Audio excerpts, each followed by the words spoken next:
Last weekend, I was doing research on the board's refusal to renew the charter of the North Valley Military Institute. Before the computer hack, I could have navigated to the board meeting on this calendar and found all the materials that were presented. Unfortunately, the board's website is still labeled temporary and no longer includes access to these documents. In fact, all of the information about charter schools that used to reside here has disappeared. If there's one defining moment in the tenure of the superintendent, it is the computer hack. From the beginning of the attack, teachers, parents, and students have been largely kept in the dark.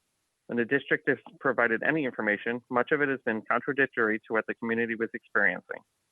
The superintendent himself insisted there were only one attack, and the district quickly shut it down. He even threatened anyone who contradicted this information with an investigation by authorities. It has since been revealed that the statement was completely incorrect, and the hackers had actually entered the system more than a month earlier. The public still does not have a complete picture of what information was exposed.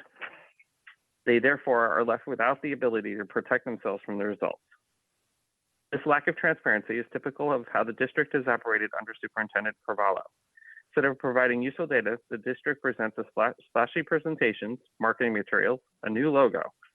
Before carefully orchestrated visits in front of the press, schools are given a makeover so that they no longer represent the facilities that our students attend on a day-to-day basis. At one school, the district installed new furniture in classrooms and placed new bark in the planters in preparation for the visit. Afterward, they removed it all. How does this help the children? Extra learning days are another issue. First, they were placed on the calendar without any public discussion or buy-in from either parents or teachers.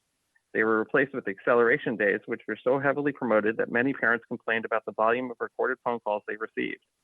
After the first 2 days of this program, the district typed the fact that 71,000 students had registered.